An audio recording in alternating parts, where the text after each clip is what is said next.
Morning. We will begin in a few seconds. We're just waiting for the attendees to fill in. Thank you.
A warm welcome to everyone joining us. We're so happy to see you with us today.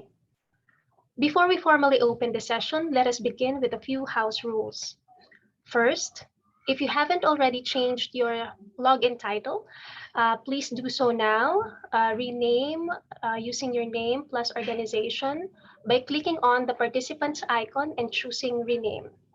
Second, please ensure your microphone is on mute and you can unmute once you are selected by the moderator to participate in the discussion. Third, if you would like to contribute to the discussion, questions and comments can be raised in the chat box, or you may click on the participants icon and select raise hand. Fourth, Chinese and Russian channels are available. Participants may opt for their language of preference by clicking on the interpretation icon below their screen.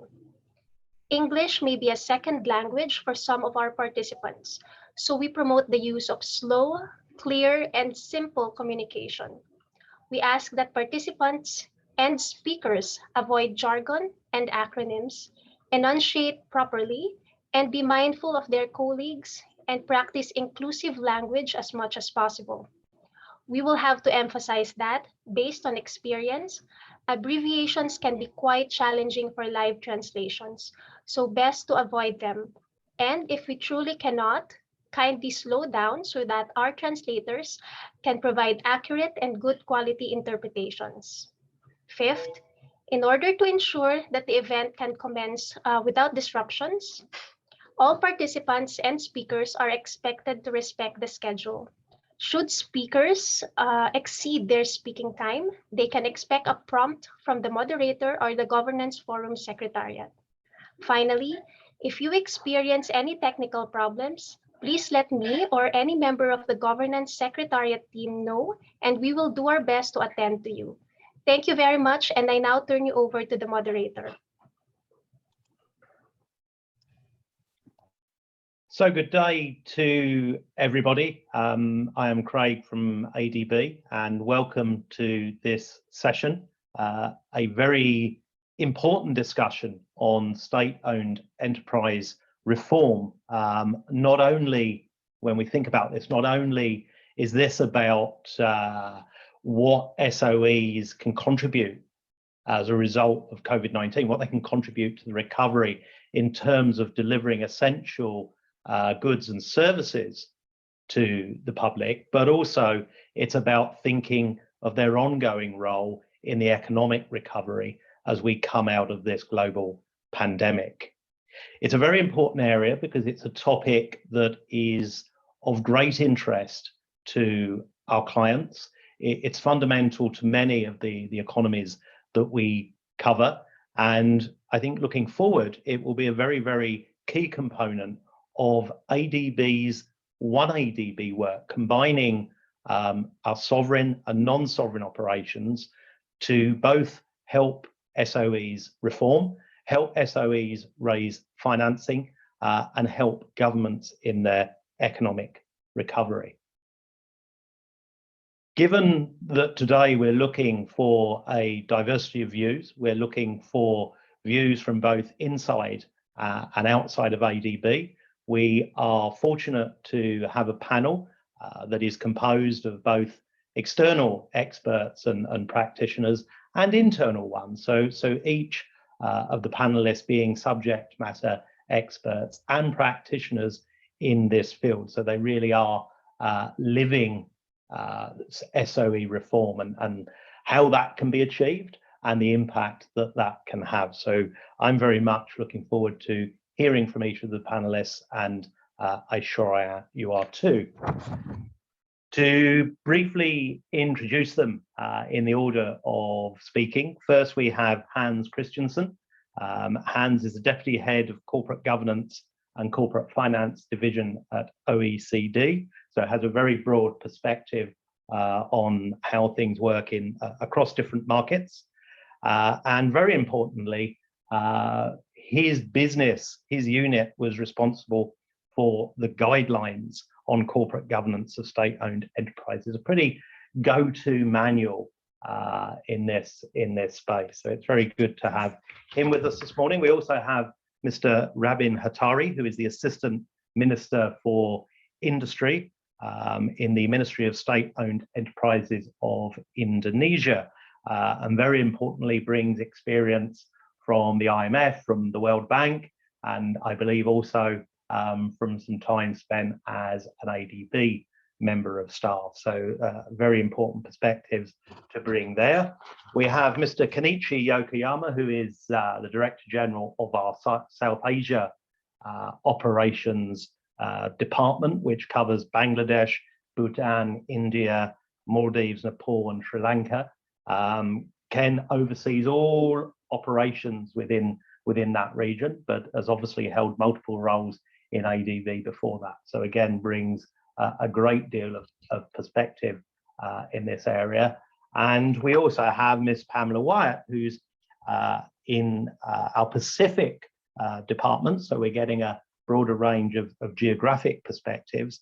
And her role is as a principal public sector management specialist, and has been working in the Pacific with governments on governance issues, but also importantly has been helping them with SOE reform. So a number of people on this panel that really do have the experience of seeing this in action, as it were, and plotting out the results that we need to deliver. So with that, I will hand over to the first speaker today. So over to you, Hans, please. Thank you very much. Good morning, good afternoon, and thank you very much to the ADB for this invitation.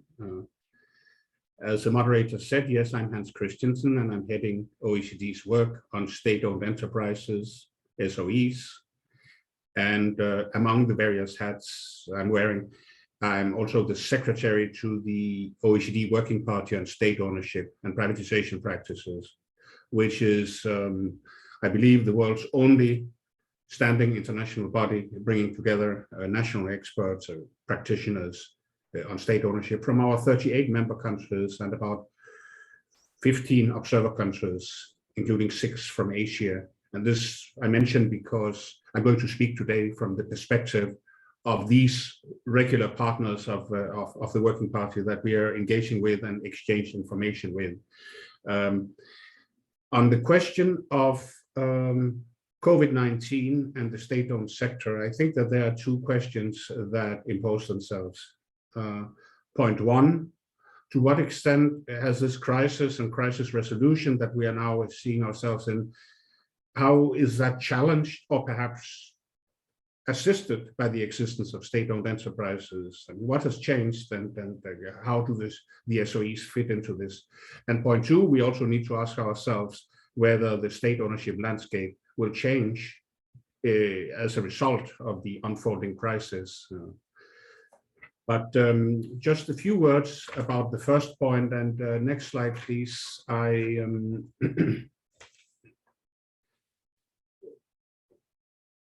The thing is that state ownership is definitely on the ascendancy in the global economy. A number that is not in this chart. Last time Fortune did 500, the world's 500 largest companies, 132 of these 500 companies were state-owned or had the state as the main shareholder. 20 years ago, it was 32. No, I didn't say 132, I said 32. So it has basically increased fourfold. And of course, to a large extent, this is because of the growing importance of China in the world economy with its many and large SOEs, but it's not the whole story. You can see on the left-hand pie chart there that, yes, China is in a class of its own, but measured by employment and SOEs, you have two other big blocks in the EU, European Union, taken as a whole, and in India. We don't have the Middle East here because of what I said before, but they would weigh heavily as well. But in the context of COVID, what is more important is the sectors of the economy in which these companies are found. And you can see that on the right-hand pie. It is really heavily concentrated in infrastructure, network industries, and in finance. In other words, the sectors on which we rely for essential service delivery and on emergency finance and recovery finance. This is where the state is involved, and this is why the nature of the state's involvement is crucially important at the current juncture. One could argue, and I have heard that argument quite a few times, perhaps especially from the Gulf countries, the Persian Gulf countries, that actually in a crisis like COVID, it is a good thing to have a lot of state-owned enterprises because in key sectors, because it means the state can act more quickly without heavy public procurement procedures, negotiations with private companies and so forth. The state owns the company and the state can give it its marching orders. And I guess I would agree up to a point. This is useful if you have exceptionally high standards of governance and transparency in the sector. But if you do not, and you have large sums of money sloshing through the state-owned sector, then this really becomes a source of considerable fiscal slippage and potentially even corruption. So I'm afraid that good governance is and remains the key to this. Now, on the issue of changing state ownership, the second issue, please, next slide. There was an expectation when this started that these considerable interventions by states all around the world in the economy would increase the state ownership of at least of some sectors. The fact of the matter is we have not seen it so much so far. The OECD has done a couple of an overview study of the whole global, the whole business sector, and a granular study of the air transport sector, which of course is where most of the action is. But what we tend to find is that by far most of the assistance, the considerable assistance, has focused on loans and loan guarantees rather than equity instruments. So we haven't seen so much change of ownership yet. I mean, we count about $150 billion US assistance to the sector, and it's really only a minority that is in the form of equity capital. And where equity capital has indeed been injected by the state, it has mostly been into airline companies where the state was already majority owner or a large shareholder. The only places where we have seen a paradigm shift is really in, I can take a couple of concrete cases. Lufthansa in Germany, which did not have any state ownership until the crisis, and which now has the state as the largest blockholder, and Alitalia in Italy, which was actually nationalized and changed its name. But we haven't heard the last word yet, in my opinion, because those loans and loan guarantees mean that a lot of large airline companies have been loading up with redeemable debt, which eventually has to be redeemed. And now I do predict that some of this cannot be repaid on market terms. And then the governments will have to ask themselves whether they resort to debt forgiveness or debt equity swaps, and they probably do a bit of both. So the expectation is that in some sectors, notably air transportation, we are going to see more state ownership going forward. And that further accentuates the point I made before. It is crucially important that these companies are well governed. So next slide. And that's where the instrument that the moderator talked about comes in. The OECD guidelines on corporate governance of state-owned enterprises, and their implementation is being overseen and actively supported by the working party that I mentioned and that I have the privilege to work for.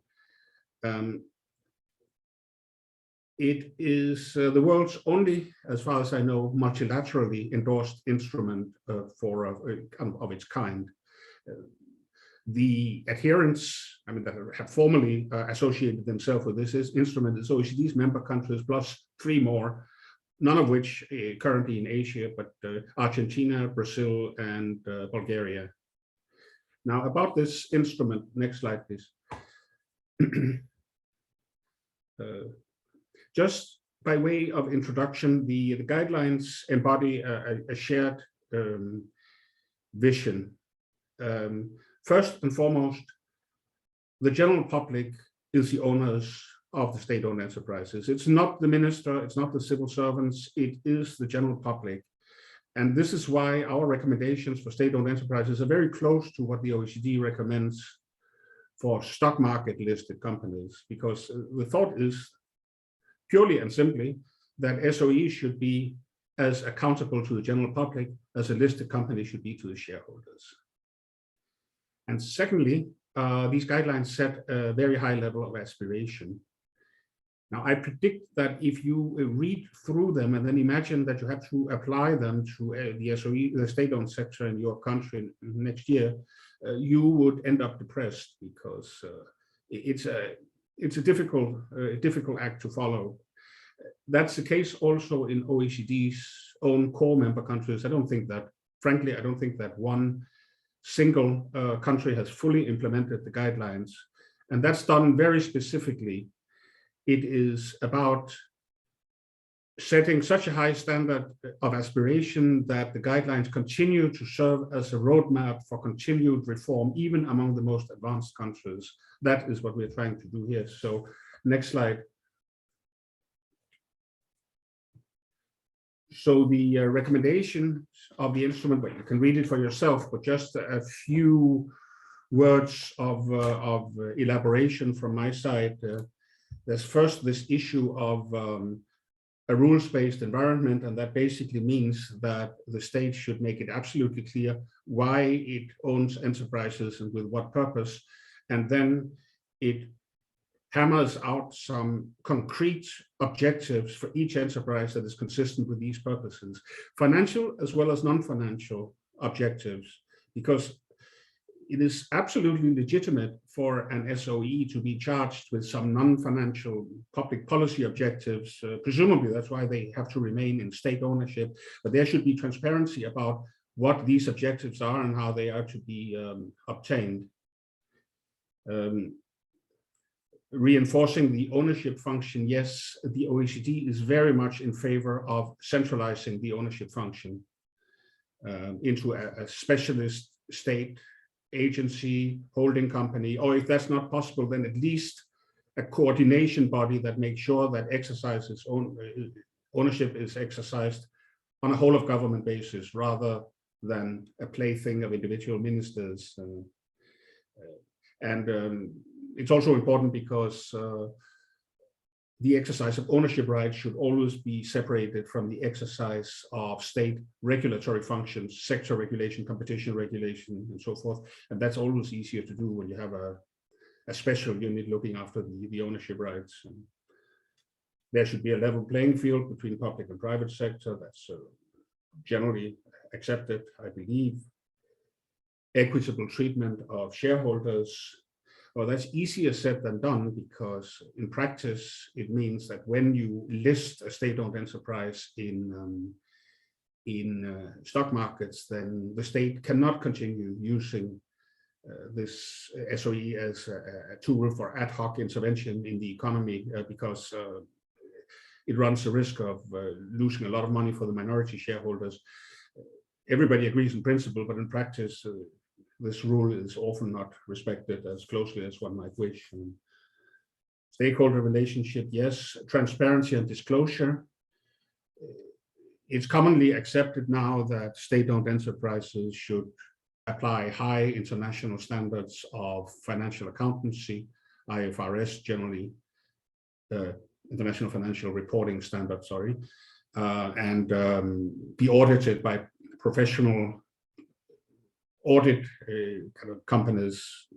It's not contested, but what is less clear to many governments is that there should also be transparency at the government level, reporting regularly to Parliament and to the public about the portfolio, the state's portfolio of enterprises and how that enterprise is performing in financial and non-financial terms. That is a weak point kind of in many countries.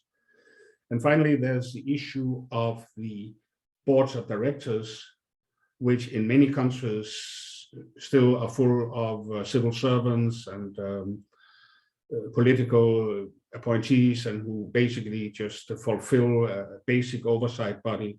But in a good SOE, you really have a professional independent board of directors that takes charge of the company's strategy and properly oversees the management in the pursuit of this strategy. And that's an important additional point, because for that to happen, it's important that it's a board, not the ministers, the board who has appointed the chief executive officer, because otherwise they cannot exercise much oversight.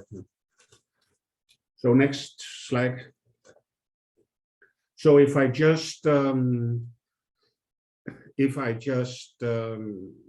summarize this, I mean, the OECD model is really one of separating in a vertical line of control the responsibilities. Where you have a whole of government which sets an ownership policy. How does the state exercise its ownership rights? You have a specialized ownership function that then hammers out objectives for individual SOEs and monitors performance. An SOE board of directors that develops, or perhaps more realistically approves, a corporate strategy and then monitors the management as it gets on with this. I see the moderators coming on. Does that mean that I have limited time? Very, very limited time. So forgive the interruption, Hans, but we're probably with about 1 to 2 minutes left. We may be able to come back to some of the stuff in the Q&A session at the back end. But if you could sort of wrap in the next minute or so, that would be great. Sorry. I'm sorry about that, Craig. I was told that I had 20 minutes. So, okay. Fine. Hang on a minute. No, you're right. So I've got a message going. Hans has 3 minutes. Maybe you have a little bit longer. Let's just ask to check. So carry on. I'll come back to you. Apologies for that. No, okay. Next slide, please. I come back to the point I made before, namely that we want the SOE, the guidelines, to be a roadmap for further reform. So last year, the OECD did a big exercise of looking at what has changed in our member and partner countries over the last 8 years since we last revised the guidelines. And in this chart here, you will see, and we have taken stock of all change whatsoever. And in this chart, which follows the 7 chapters of the guidelines, you have the color blue indicate that there has been significant progress in the sense of the guidelines. Orange means that there's been some limited kind of progress. Gray means that either there has been no change, or maybe there has, but it hasn't really affected anything in the implementation of the guidelines. And yellow means that there has been backsliding. So you will see that the 3 areas where most countries have done meaningful reform are in getting a better and more centralized, more professional ownership function in the state, getting in more disclosure and transparency, and strengthening the responsibilities of the boards of the directors of the SOEs. Now, you may ask yourself, why do we have that large yellow spot on the state ownership function? Well, for disclosure, it is some East European countries that have abandoned their central ownership functions when they stopped their privatization programs. Understandable, but not what we recommend. Okay, so quickly 2 slides forward. One more, please.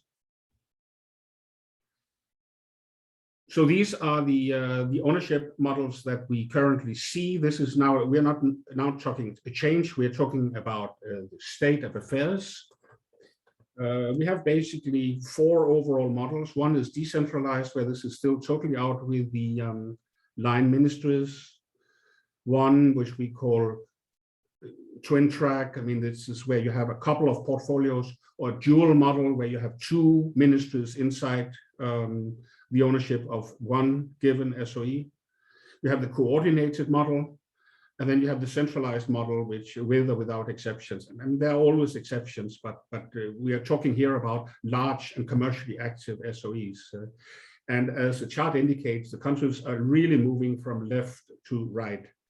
If we had had this meeting 15 years ago, I would have said your average OECD country probably had a dual track model. There was a Ministry of Finance and some section ministry jointly overseeing most important SOEs, but we are clearly moving towards increased centralization. Next slide. We have also moved towards greater aggregate reporting that you heard me talk about before.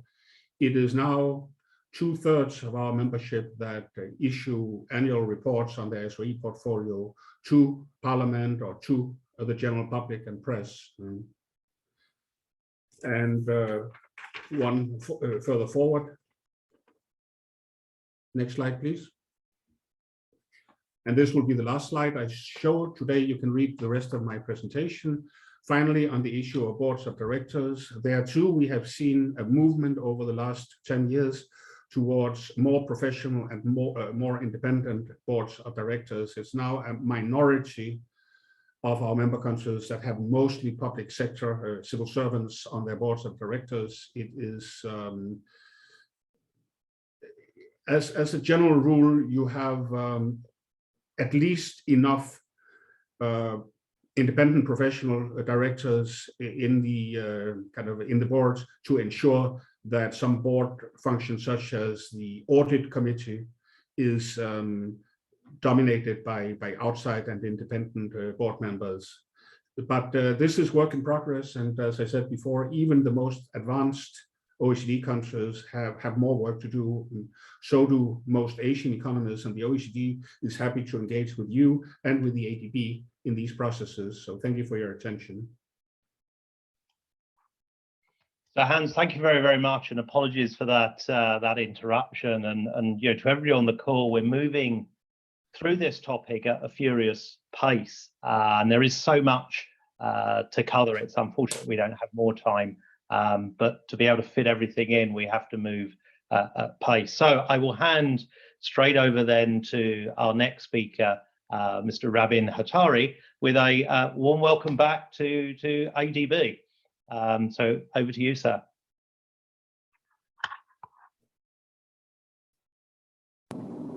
Thank you, Craig. Thank you so much. Happy to be a part of this ADB session again. It's nice to meet all the old friends of mine from ADB. Thank you all. So I'll just go to my presentations. And I think it's really, I guess, a humbling experience for me, coming from institutions such as ADB, where I was on the other side. Now I'm on the other side, where basically I involved on the reform and also ensuring the reform that happens in the Indonesian SOE continues to be a reform that is and have a forward-looking perspectives. Okay, without further ado, let me just go to my presentations. Next, please.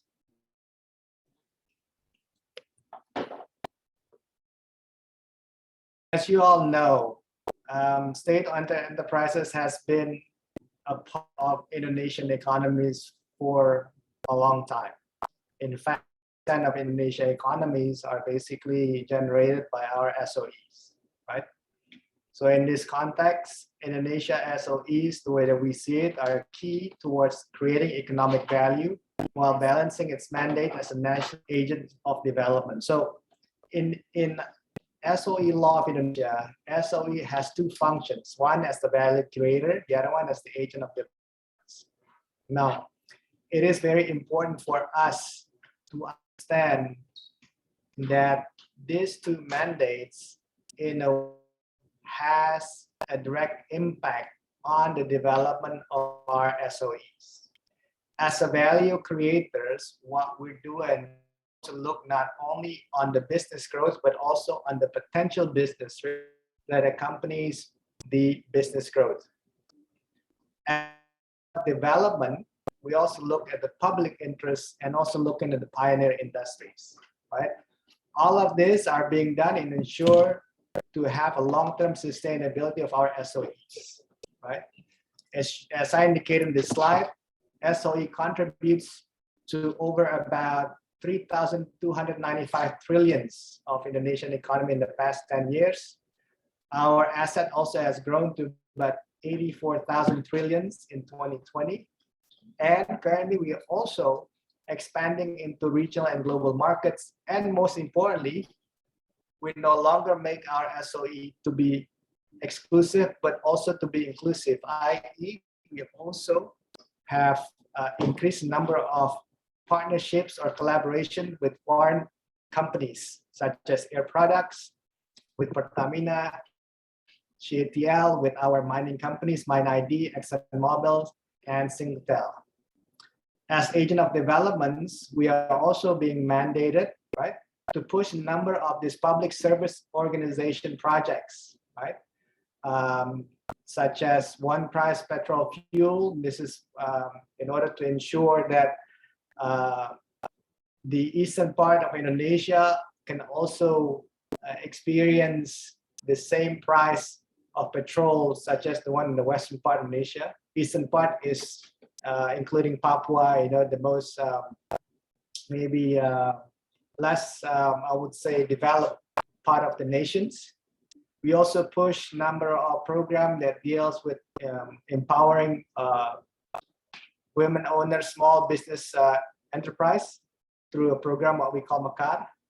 We also involve in electricity infrastructure in rural areas by PLN, and also development of Sumatra toll roads.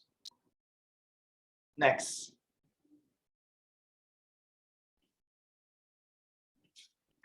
Now, in spite of the big mandates that we have and the long existence that we have, and the biggest contributing of our SOE to our economic developments, we also see that our SOE has been facing various long-standing constraints to their performances.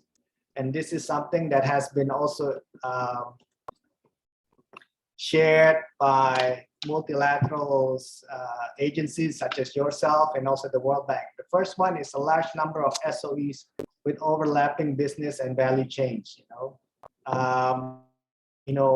We have currently about over 142 individual SOEs with many overlapping core business, right?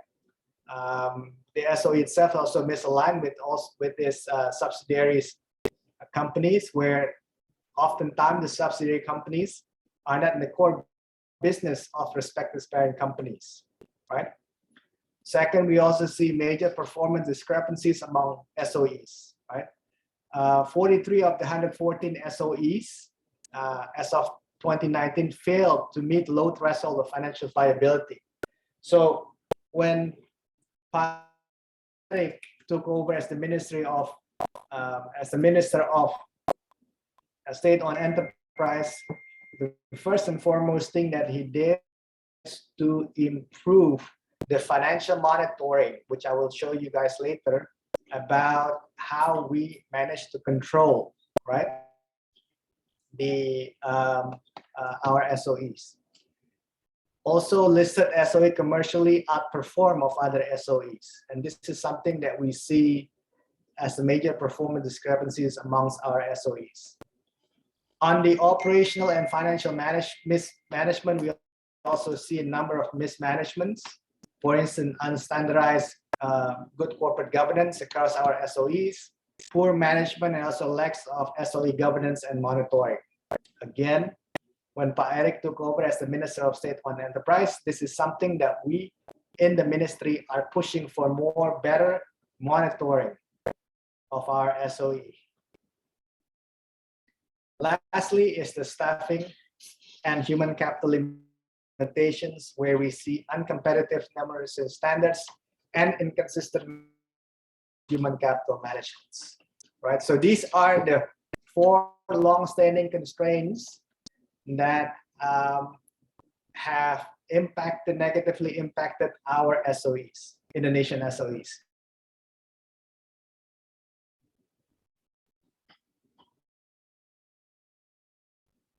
With those 4 constraints in mind, we have introduced 5 strategic priorities as the main principle of reform and transforming Indonesian SOE. We focus on our reform to ensure that our SOE and social values for Indonesia, right? I think this is very important given that we have that dual mandate that I mentioned in the beginning. How do we ensure economic and social value in Asia? We do it through innovating business models. And I think this is a key aspects that have been implemented by Eric, where right now SOE are no longer an exclusive entity, but an inclusive. Second, we also like to adopt technology leadership. In this case, this is to support the new business model that's being introduced, right? So we see once you change the business model, you also need to change the technologies, right? We also, like to work together with a number of relevant stakeholders, especially from the foreign side, to be able to accelerate investments in our SOE. This is in order to support the new business model and technology leaderships. Lastly, I think the most important thing is also to develop our talent to be as competitive as the private sector. We feel that the last part, talent development, is a key agenda in order to ensure sustainability of our reform and our transformations. Next. Now, ladies and gentlemen, all the pillars that I mentioned to you in the beginning, right? The slide before this was actually a pillars that we did before COVID. I remember, vividly remember that COVID struck Indonesia during March of last year, right? So we're already in the midst of our reform agenda. In order to ensure that our reform continues to happen and focus, we had to tweak our transformation agenda to accommodate COVID-19. Therefore, what we did is we split it, okay, our reform into 3 stages. Resilience and survivals, which is what we did is until Q4 2021 this year. Restructure and recover, which we plan to do it until the next year of 2022. And reimagine and innovate until 2024. Now, to strengthen the financial, on the resilience and survivals, what we did is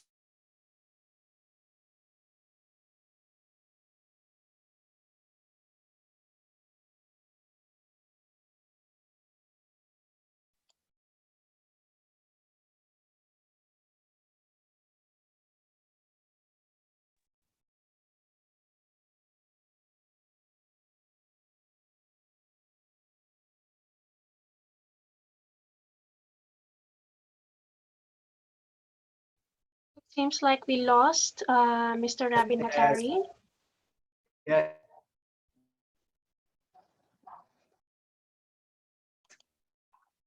Yeah, Pack Rabbit, we're having a bit of trouble with sound. So the slides are still moving, but we can't hear you at the moment.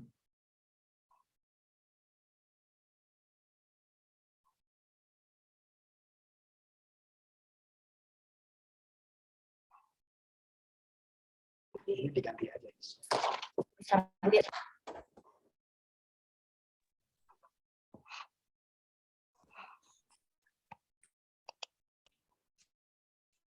Rati, Miranda, can you confirm if Mr. Rabin Hatari is experiencing technical difficulties?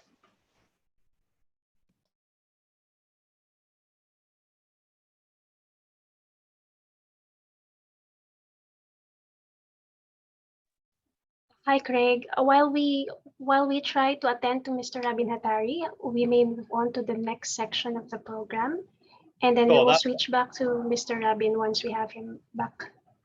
Sure, that makes absolute sense. Thank you for that. So DG Ken, slightly earlier than anticipated, but if you could start, that would be great.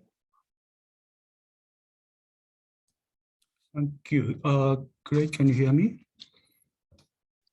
Yes, loud and clear. Loud and clear. Okay. So I would like to just to give a brief explanation from the South Asia Department perspectives. First, a brief about the context, how COVID-19 is imposing challenges to SOEs. Secondly, the operations, how we are dealing with SOEs in South Asia, with what perspectives and roadmap. And lastly, a few words about key elements that we see are important for SOE development. So first is with respect to the background and context. Sorry. I'm back. Sorry, we had a problem, technical problems. So Craig, I can follow whatever you suggest. Okay, maybe if we go back to Pack Rabin as the slides are still up, and then come back to you, Ken. Apologies for that. Sorry for the technicals. We had oftentimes the internet is not very stable here, so we just had a drop in the internet. So I'll just follow my presentations. So in order to improve our in order to improve our intensive performance management across SOE, what we did is we look at of all of our SOE balance sheets, look at the stress tests, right? Where we conducted stress tests for all of our SOEs, right? With a basic several conditions that we look at, alternative IDR, Indonesia rupiah to USD exchange rates. That's what we look. Interest rate benchmark, possible end of the COVID-19 pandemic, and other specific conditions, which is being entailed by our Deputy of Finance and Risk Management. And from there on, after we did the stress test, we look at the assessment monitoring, where we look at the cash flow operating, right? The EBITDA of each companies and debt to EBITDA. And these three indicators are important inputs, where later on we look at whether the company is on the green status, which means that we need to accelerate, yellow, which means we need to be able to stop and look back and review the cash flows, right? Red one is basically when we need to restructure the companies, right? Moving forward. And when we do all of this, what we did in the ministry now, we have a command center dashboard where we review each performance of our SOEs, right? On weekly basis.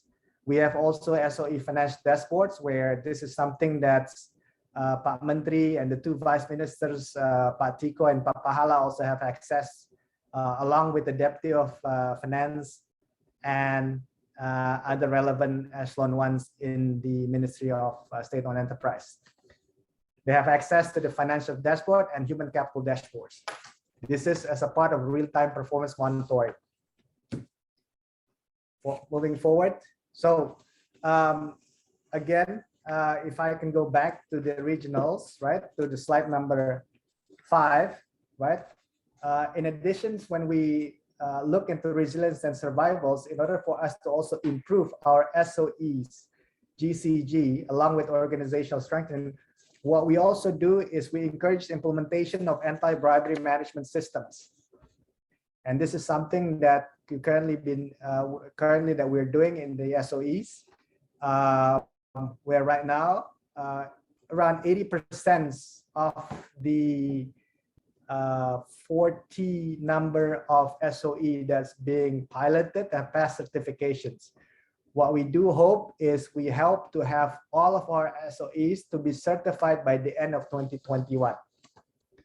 Certified ISO 37001. Next. In addition to also pushing for better good corporate governance through anti-bribery, we also improve our human capital roadmap as a basis for establishing a comprehensive human capital ecosystem. I think the most important policies that we will introduce by beginning of next year, the first quarter and second quarter of next year, is the standardized performance management and standardized reward management. And I think this is a key important part to ensure that we set the right incentives, right, for our BOD members. And this is something that's also been highlighted as a long-standing constraint issue of our SOE, which is the uncompetitive remuneration standard and inconsistent merit system in the human capital management. So at the end, the last 2 quarters of next year, what we do hope is we do hope to improve our talent mobility. In talent mobility, the focus of us is going to ensure that talents can move freely within the clusters. Next. So this one is a part of our agendas that what we did. If we can go back again to our slide 5, as a part of our restructure and recovery. So when we establish our in order to support our restructure and recovery process, we establish our SOE cluster based on supply chain linkages and industry commonalities to increase synergies. And I think this is very important. Through this exercise, we managed to streamline the number of clusters from what was about 24 to 12 clusters, where each vice ministers, right? Let's go back to this. Each vice ministers handles 6 clusters. Right? You can see this, the cluster that being handled by each vice ministers, right? Now, this is to align with the global best practices and to keep the span of control. I think this is very important. And as I said in the beginning, we are monitoring and basically managing 142 SOEs. Now, currently the number of SOE we have reduced it to about 100 SOEs. We are targeting to reduce the number of SOE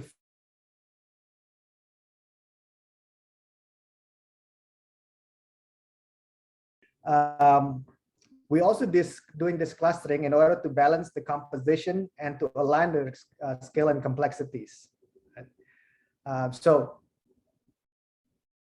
when we do this clustering exercise, we also looked at the number of SOE which does not pass, right, the stress test that what we did in the beginning. So all of those companies, they are designated to be red, as I indicated earlier, will be given to be managed by our national asset management company, which is the Danareksa PPA.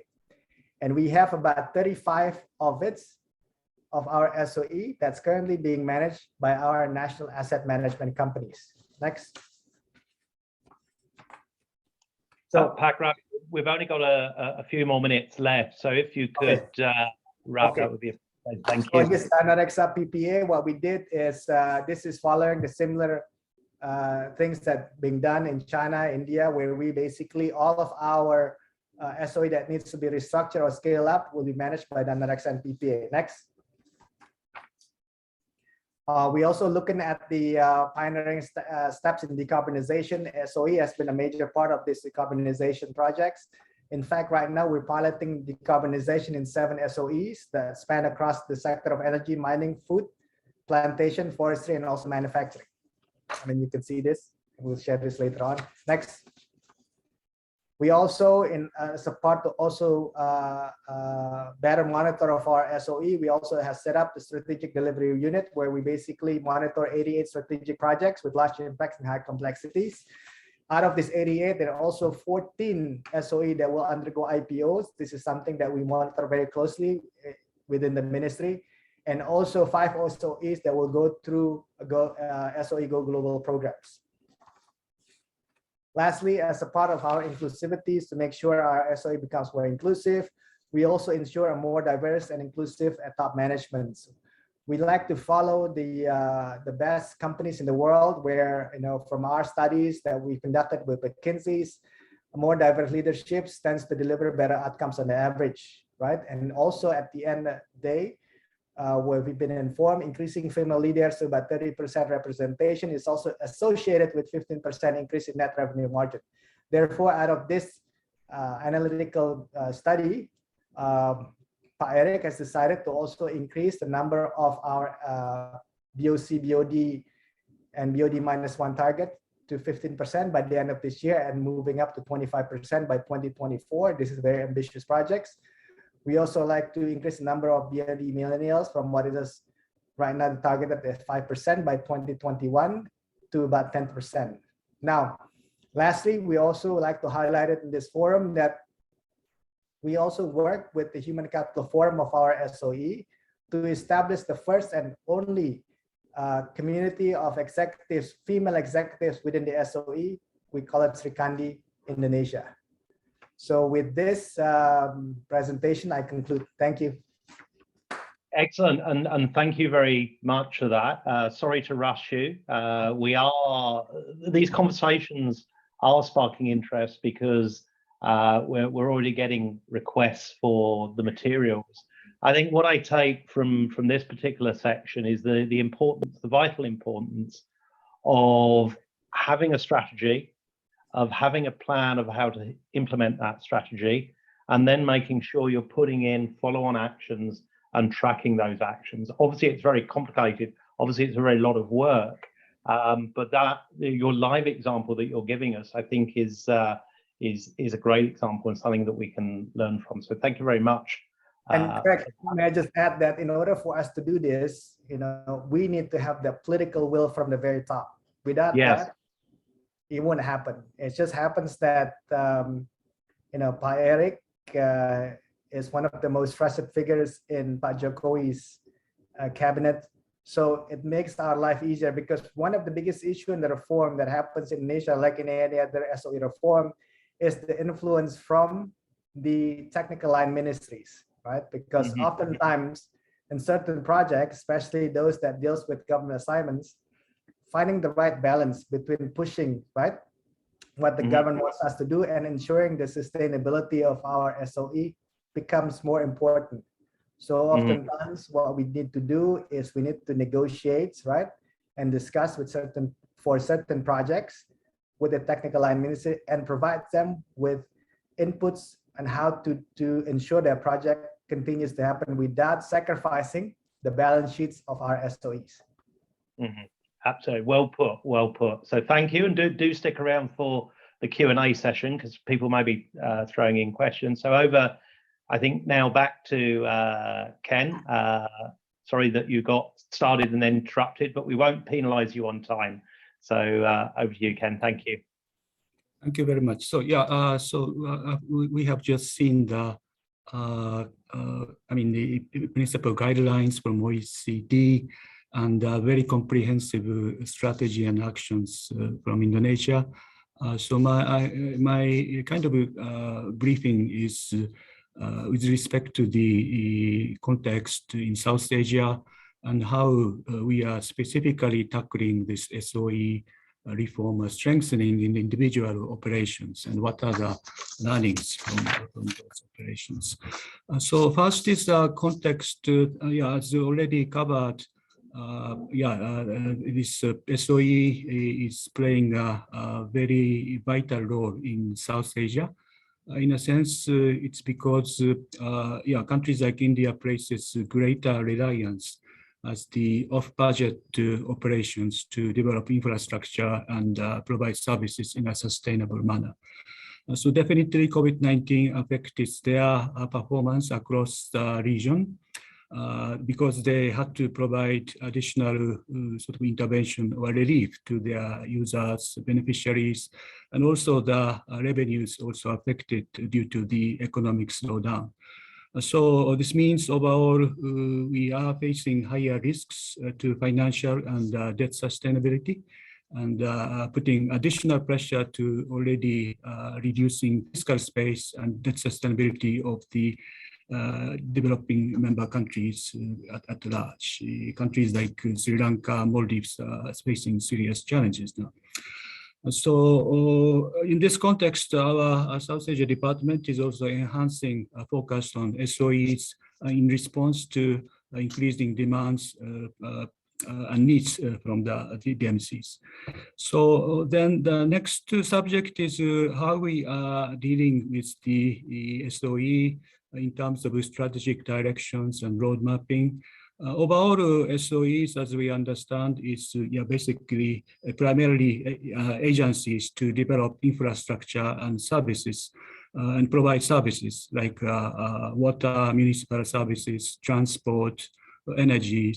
And some DMCs also have state-owned commercial banks. I think this is a separate subject requiring a separate discussion. And also some SOEs undertaking economic activities like tourism, jute factory, sugar factory, and so on and so forth. These are also a separate subject.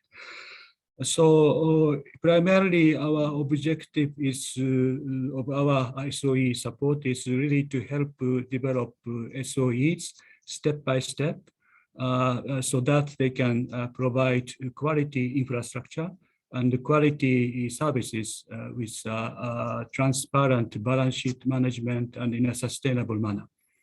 So generally, roughly dividing 4 steps. First step is at least SOEs, develop infrastructure and recover operation and maintenance cost. And the second stage is gradually recovering investment cost part. And the third part is achieving full cost recovery and increasing access to private capital. And finally, also increasing the private shareholding as well as the board representation. So these are kind of very basic roadmap that we would like to see in our SOEs. So we also engage, country level, strategic level, as well as the individual operations level. So we are starting to engage in Bangladesh and to some extent have engaged Maldives, country level SOE reform strategies and actions. And for that, I was fascinated by this Indonesian model, this kind of, overall comprehensive action planning, strategy and action planning, and also the digital monitoring system would be an extremely powerful tool. And we would also like to learn from such experience. And second, it's more important is the engagement at the sectoral country and the sectoral level to support the SOEs step by step. So there we have primarily water, municipal services, transport, energy, other major engagement. But in general, there is a different level of development in different sectors and different DMCs. So in general, water municipal services are facing the greatest challenge because our least developed, because South Asian countries tend to see water and the related service as social goods. So charging water for service as well as investment cost recovery faces quite a challenge. But overall, we see good progress in sustainable operational maintenance part, and also quality infrastructure and service delivery in many SOEs. So a prime example is the Dhaka Water Supply Sanitation Authority. So they have been successfully stepping up to cover by this time full cost recovery for the capital investments. So this is, we have a publication issued recently. There are some key elements of driving such changes. One, strong leadership. Second, they have a clear roadmap, strategy for institutional development. And thirdly, incentive systems to perform better.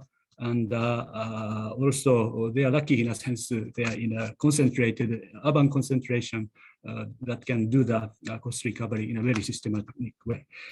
In the transport sector, we have agencies like India National Highway Authority, and we used to work as providing sovereign assistance, but agency has developed quite substantially. They have been able to mobilize capital like issuance on bond, and also the asset monetization, including toll operate transfer model to generate further investment funds.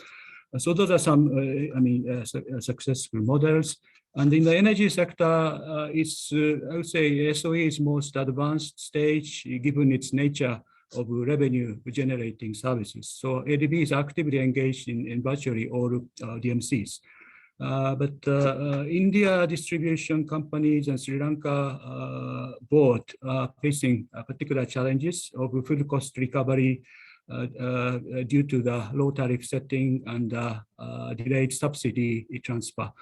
So financial management action plan is an important part of our operations, but that is included as our covenant. And Nepal Electricity Authority is reasonably performing, but thanks to concessional financing, but increasingly facing challenges when the generation is now exceeding the domestic consumption, requiring a stable export market for the power. So that's a critical challenge that our operation is pursuing. And more advanced state-owned enterprises are also successfully mobilizing capital mobilization, and ADB is also helping this regards. Like India, Bangalore distribution company is quite advanced. So we took the one ADB approach, providing sovereign and non-sovereign financing, and private sector part, ensuring the highly disciplined international practice of financial management discipline. So we are hopeful that this kind of assistance can enhance their maturity to go to the international capital market. And we're also exploring similar opportunities for Bangladesh distribution company, although we may need to go for step by step. So these are some of the prime examples, and we are increasingly emphasizing on the prioritizing the SOE reforms in our operations. So finally, conclusion, I would just like to say there's a substantial need and opportunities to strengthen SOEs towards sustainable operations, mobilizing private capital and ownership. And we recently saw South Asia report of World Bank, which also highlights this important, and we fully agree some of the key elements. So I would like to list out 5. One is the SOEs should have a clear roadmap, strategy and roadmap for change. Second, there's a strong leadership in the SOEs, and of course the political will. And thirdly, the operations needs to have strong, is embedded with strong incentives to perform better. And fourthly, there must be a transparent balance sheet management, clear to be seen by everyone. And lastly, accountability mechanisms to achieve stated goals so that the SOE reforms is seen and be accountable to the taxpayers and users. So with this, I thank you very much for this opportunity, and I'll be happy to provide any clarifications. Thanks. So thank you very much, Ken. That was a speedy but comprehensive overview of ADB operations and aspiration with some good one ADB examples. To the next speaker, over to Pamela, please. Hi, thanks for that, Craig. When we think about state-owned enterprise reform, we often immediately think about mergers or privatisation, those large-scale organisational structural reforms, implementation of the public-private partnerships and other big changes that are meant to radically improve the performance of a state-owned enterprise. And today I just want to remind everyone that sometimes those small changes can make a really large difference too. And perhaps during this pandemic, an ongoing focus on those small things means that momentum can be maintained. So we all know that state-owned enterprises play a major role in developing and emerging countries. And we all know that often they're amongst some of the largest commercial entities in a country, particularly in the Pacific countries where I work. And we all know that they often manage essential infrastructure, including utilities, airports, and ports. And we all know their importance in contributing to economic growth. And we also know that despite this importance, often their contribution to economic growth is low, and that the services they provide can come with a high cost, but sadly also with low delivery standards and low productivity. We know that sometimes these poor performing state-owned enterprises can in fact slow economic growth and increase the costs of doing business for private companies that depend on their services. So far, I'm really not telling you anything you don't know. So we all know this, and yet we're still talking about state-owned enterprise reform. And we've got years, in fact, decades of experience and academic papers, and we're still talking about the need for state-owned enterprise reform. So why is that? And it's because it's really hard, and it's often not well embedded, and often there's no compliance to the changes that are instituted. And I would suggest that sometimes because we just don't focus on getting some of the little things right. Small incremental changes can drive big change. And these changes, these smaller reforms, can be achieved throughout political cycles, staff turnover, and even pandemics. The big reforms that we talk about, now that's the kind of sexy reform work, the huge changes, the multi-year, multi-billion-dollar, enormously ambitious reform programs. This is the stuff everyone wants to be a part of. We talk about big ideas, about transparency and governance, but we often talk about these as concepts and as byproducts of huge change, but they don't have to be. Reform can be small things. Reform can be achievable and realistic. It doesn't always have to be wildly ambitious, and reform can be fast. These small reforms can still have a huge impact. So don't get me wrong, these massive reform programs are often needed, and we should be ambitious and we should have medium and long-term plans. But without the short-term small changes, those large ones are not just hard to achieve, but they're even harder to sustain. So I wanted to tell you just a little bit about the state-owned enterprise reform program in Papua New Guinea. The state-owned enterprise reform agenda in Papua New Guinea is a large multi-year program, and it does tackle some of these large and ambitious reforms that I mentioned earlier. However, it gives equal weighting of importance to the small things, the things that can be achieved more quickly, not necessarily more easily, but definitely more quickly. So take, for example, audited financial statements. At the start of 2021, there were quite a few state-owned enterprises that had not completed their audited financial statements for 2018. Most hadn't done 2019, and nobody had thought about 2020. Some were even outstanding from as far back as 2015. And this is a fundamental part of basic corporate governance. How can a board or executives make basic decisions without real, accurate, and verified financials? How can a board or an executive say that they have true oversight? Well, they can't, they just can't. And yet this was the situation in Papua New Guinea less than 10 months ago. Camul Consolidated Holdings is the entity which holds in trust the government's non-petroleum and non-mining assets, and the group that ADB is working with. There are 9 state-owned enterprises who operate in agriculture, aviation, banking and financial services, insurance, maritime infrastructure, power, post and logistics, telecommunications, and water and sanitation. And they all sit within the remit of Camul Consolidated Holdings. Today, all 9 of those have completed their 2018 audited financial statements. 8 of them have completed it for 2019 and published them on the website. Half of them have completed the 2020 reports, and the rest will be finished very soon. So there's still a lot of work to do there, but we're in a much better place than we were only 10 months ago. Now, to many, this seems largely administrative, and some will say it isn't really reform, it's normal business practice. Well, it is if you're actually doing it. If you haven't done it for years and there's a backlog and there's been turnover of staff, of executives and of board members, this becomes a pretty daunting task. But this small reform has a huge impact. And this applies equally to some of the other work we've been doing with KCH, to the development and publishing of improved annual reports and corporate statements of intent that was also achieved this year. This was done by providing support, training and guidance around why these are important, how they should look and how they should then be used. The incremental change is really important. So this year, one state-owned enterprise focused on fully costing out community service obligations. And next year, at least 5 state-owned enterprises will do this. This is the small incremental change. These government's reforms are perceived as small, but they've continued through all the state-owned enterprises throughout the pandemic. And so improvement measures have never stopped.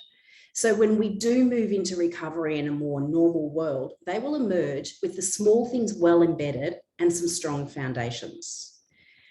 Now, all of these small changes need to be clearly mandated. In Papua New Guinea, legislation provides detail on the role of small consolidated holdings and to monitor state-owned enterprise performance and on corporate planning and on accountability requirements. However, the Act didn't provide the clarity that was really needed to guide the reform agenda. So this year, amendments were approved by Parliament that explicitly outline Camul Consolidated Holdings' role on monitoring state-owned enterprise performance and that reinforce timely preparation and public release of corporate plans and audited annual financial statements, as well as requiring community service obligations to be identified and costed. The Act also establishes transparent skills-based processes for state-owned enterprise director selection and appointment. And this is really important. Corporate governance doesn't happen on its own. The board needs to make sure it's happening. And for that, you need a board that has been well selected, is qualified, and whose performance is monitored and assessed. Without strong foundations like legislation and strong boards, these large reforms are near impossible. The Act that I mentioned also introduced a provision that means that for every shortlist for a director appointment, there must be at least one woman included. Now, I'm hoping I don't need to spend time convincing any of you why that's important. I was very pleased to hear Robin talk about programs to encourage women in their plans. Gender inequality on boards is well documented, and improvement of this is vital. And so I'm pleased to tell you that Papua New Guinea has taken huge strides at this. At the end of 2019, just 4% of directors' positions were held by women, and today it's already over 10%, and that number is rising. In what is, let's be honest, a pretty male-dominated domain like state-owned enterprises, we need to be talking about gender equality. In fact, no, we're past talking about it. We need to be doing something about it. And Papua New Guinea is. State-owned enterprise performance impacts everyone. Gender inequality is prevalent in Papua New Guinea, and there are significant gender gaps in all spheres of life. Women are underrepresented in the formal economy, community leadership, and even in national politics. And while poor quality or expensive state-owned enterprise service delivery impacts everyone, women disproportionately bear the brunt because they're the primary caregivers and they're largely responsible for household maintenance and upkeep, including coping with water and energy poverty.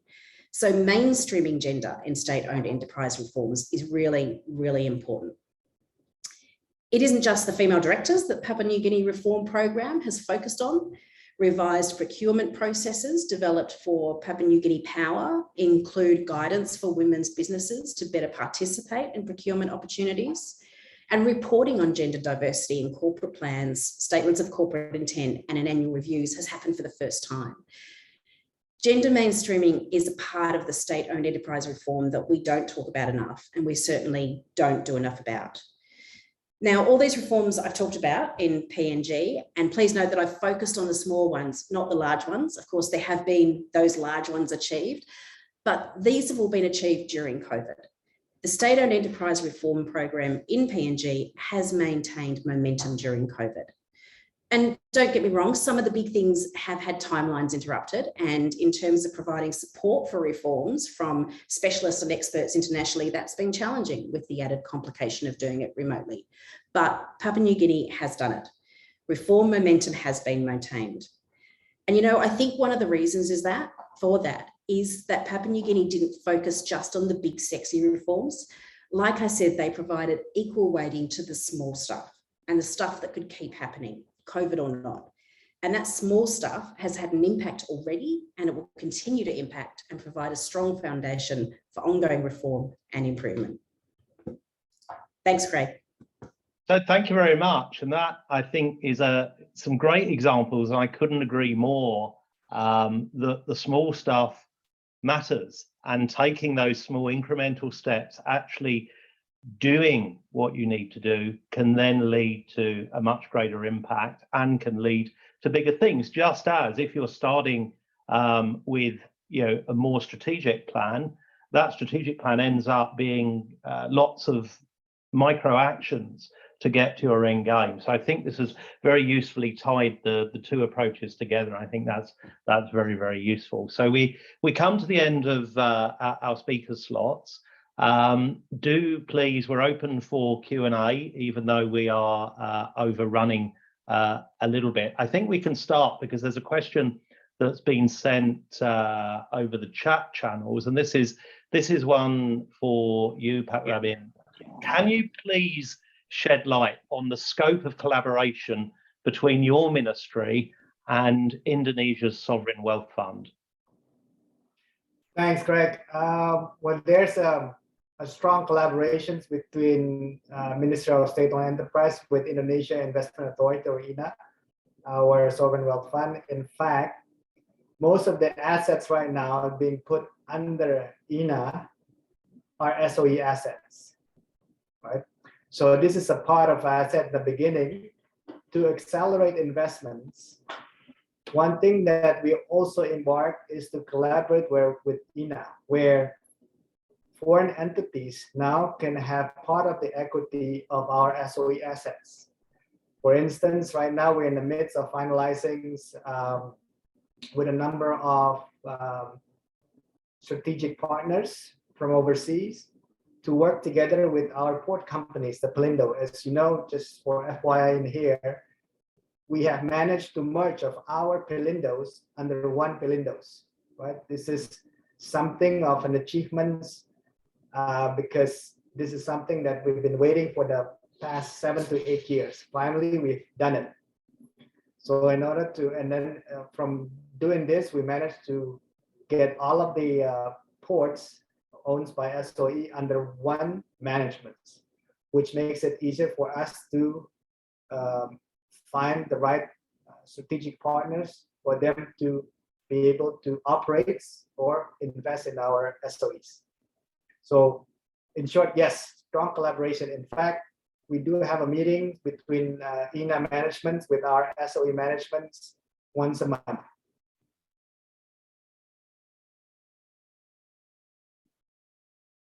So I've just realised I was on mute. So I was just saying that's good to hear, and that's quite quite intense in terms of monthly meetings. But that's good. So thank you for that answer. I'd open the floor. I'm trying to see if there are any hands up. I think I can see Hiranya. Please go ahead. Yes. No, I don't have a question, but I have a comment on what Pamela said. I really liked that Pamela's statement, a small reform, but big impact. And those who have worked in this area, SOE reform, they know that this is a serious problem. You have huge outstanding unaudited accounts for the SOEs, and without audited, up-to-date audited accounts of the SOEs, you can't do anything. You cannot close those SOEs, you cannot privatize those SOEs, you cannot go to the bank or the commercial financing for those SOEs. So it is a very, very fundamental reform. So I am really happy to see the points Pamela made, and that small, it is not a small step. You don't have to be shy. It is, I think, a big ticket reform you did in Papua New Guinea for updating and having updated financial accounts of those SOEs. Just I'll stop here. Excellent. I think that was a very clear message for anybody on this call who works in an SOE or relates to an SOE, and our staff in shaping their reform program. So thank you for that. Anybody feel free to put your hands up. David, over to you. Thank you. I'll try to be quick as we have 5 minutes past time. But I would say that following up on Pamela first, yes, the goal of much SOE reform is normal business practices. That's kind of our holy grail, is to get normal business practices in these SOEs. Following up on Hans, he's interesting. The areas he pointed out that have seen some of the most reform are areas that he and I have heard for years nobody's going to do: aggregate reporting, private sector board members, and the ownership entity. And I think we've had a very impressive presentation from an ownership entity today with the ministry, a very ambitious, wide-ranging plans. But we've also had the one from Papua New Guinea, where we're working with the holding company very closely. In each case, I think it does show the importance of having a distinct, separate ownership entity to drive this reform process forward. That's not my question. My question is something else. So my question is for the DG Ken. For my own observations, I think that our projects, like say infrastructure projects, are down. What ADB is doing in this area doesn't seem to be going, it seems to have slowed down. This is something that we were concerned with a year ago when we saw this pandemic hitting. Usually investment is the first thing that is cut back. And actually, Rabin could also answer this from a practitioner's point of view, but for DG Ken, investment is the first thing that is cut back. And so I'm wondering, from what you're seeing in SARD, if we're having fewer projects, and if we're having fewer projects because of us, because we can't do missions and we can't communicate, or are we also seeing this because of the client side shifting their own priorities and focusing on other things? That's it. Yeah, thanks, David. Yeah, that's true. In a sense, we have still the plenty of kind of opportunities for infrastructure in the pipeline. But it's true that the preparation processing is taking more time. So we see some changes in the COVID-19 as impacts. So one is we see more opportunities and requests coming from social sector, so education, health. So that's one thing. But on the other hand, this policy aspects, reforms. So we are exploring and also preparing several reforms. And I think one already approved is the Bangladesh, public sector management reforms. And that includes the domestic resource mobilization, on the tax administration, tax reforms, as well as some parties also SOE reforms. And Bangladesh also, we looked at the public financial management systems of also the social protection. And India, we're looking at the PBL for industrial corridor logistics. So in that sense, yes, non-physical social sector, more like softer sector, including MSME. So those are increase, and but also in a sense preparing policy reform actions for SOE also. Of course, we can do it through the dialogues, but again, if you have to look at all these reform actions, looking into financial management. It's really if we are ready to add value and deliver real changes. The processing time, as usual, takes much time. But it's true that we have opportunities here. As I said, SOE financial stress is deeper. So we are looking at such opportunities. Thank you. Okay, let me just answer to David. Correct? Go ahead. Yes, okay, David. please. Thank you. That's a very good question. So I think from our side in here, let's talk about the projects. We like actually result-based lending. of ADB. I think that's going to be more impactful than just a project finance, right? Now, this is given that we are a G20 country.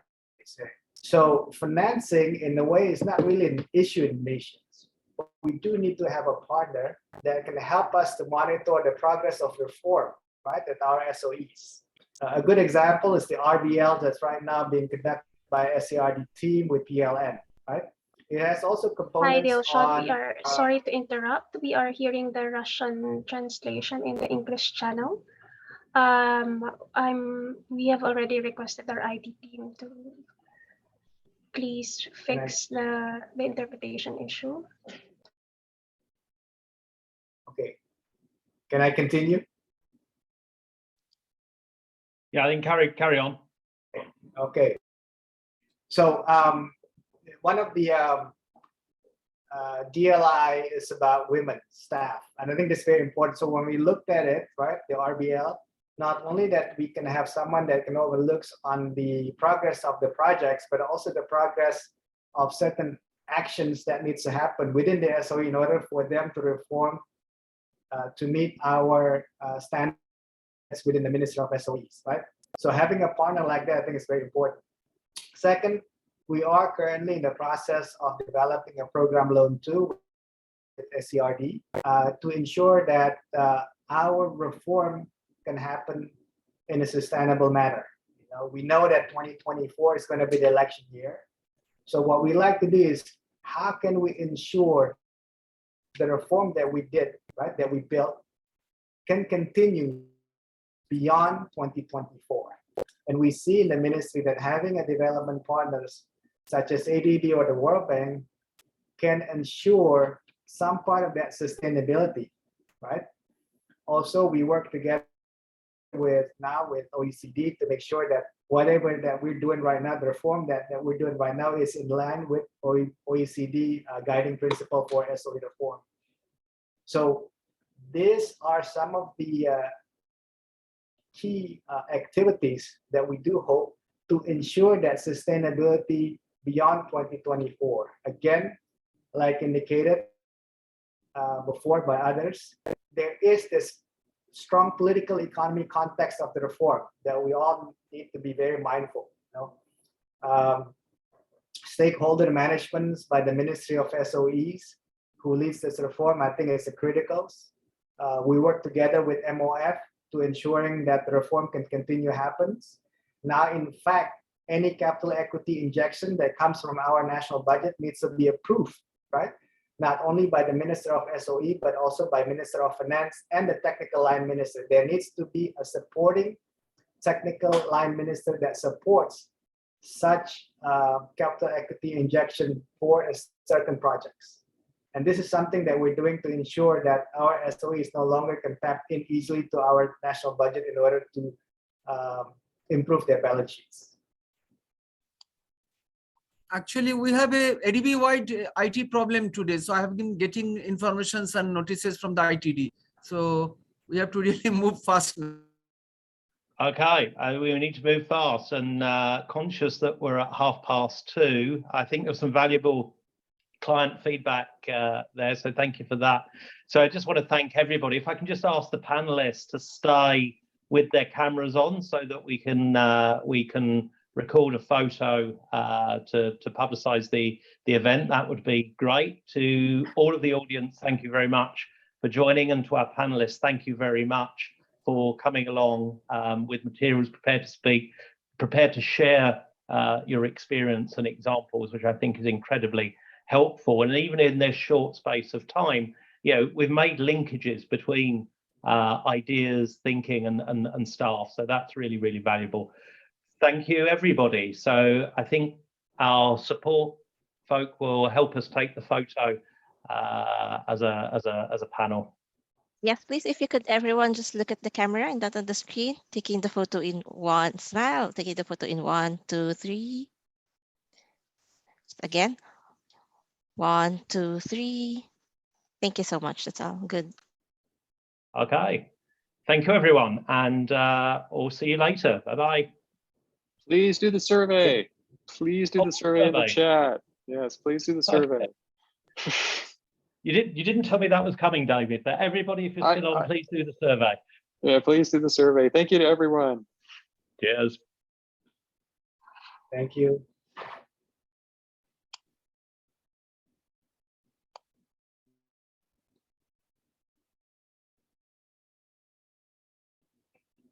Are you filming it?